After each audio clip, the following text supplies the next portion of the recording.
مرشد کامل کے لیے 4 شرائط۔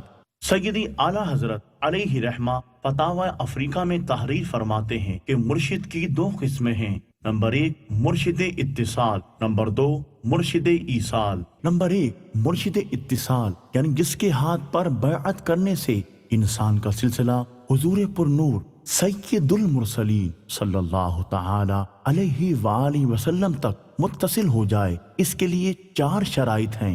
پہلی شرط، مرشد کا سلسلہ اتصال صحیح یعنی درست واسطوں کے ساتھ تعلق حضور اقدس صلی اللہ تعالی علیہ وآلہ وسلم تک پہنچتا ہو، بیچ میں منقطع یعنی جدا نہ ہو، اور منقطع کے ذریعے اتصال یعنی تعلق ناممکن ہے۔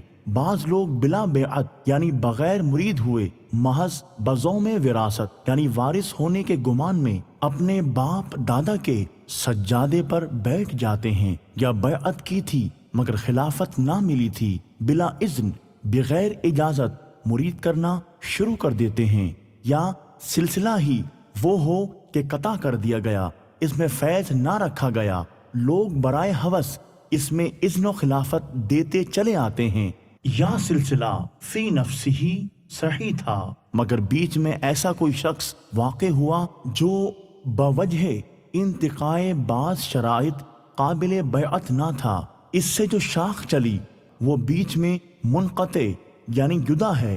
ان تمام صورتوں میں اس بیعت سے ہرگز اتصال یعنی تعلق حاصل نہ ہوگا۔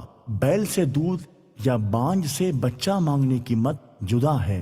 دوسری شرط، مرشد سنی صحیح العقیدہ ہو۔ بد مذہب گمراہ کا سلسلہ شیطان تک پہنچے گا، نہ کہ رسول اللہ صلی اللہ تعالی علیہ وآلہ وسلم تک۔ آج کل بہت کھلے ہوئے بد دینوں بلکہ بے دینوں کے جو بیعت کے سرے سے منکر و دشمن اولیاء ہیں، مکاری کے ساتھ پیری مریدی کا جال پھیلا رکھا ہے۔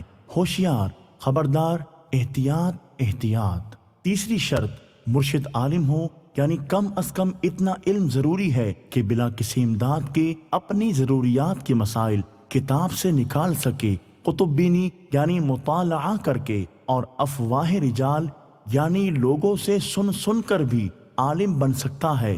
مطلب یہ ہے کہ فارغ التحصیل ہونے کی سند نہ شرط ہے نہ کافی، بلکہ علم ہونا چاہیے۔ علم فقہ یعنی احکام شریعت اس کی اپنی ضرورت کے قابل کافی، اور عقائد اہل سنت سے لازمی پورا واقف ہو، کفر و اسلام، گمراہی و ہدایت کے فرق کا خوب عارف یعنی جاننے والا ہو۔ چوتھی شرط، مرشد فاسق معلن یعنی اعلانیہ گناہ کرنے والا نہ ہو۔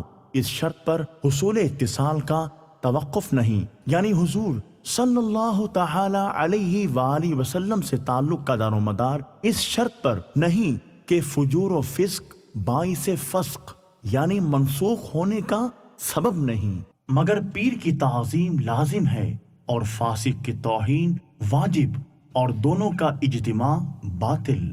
اسے امامت کے لیے آگے کرنے میں اس کی تعظیم ہے اور شریعت میں اس کی توہین واجب ہے۔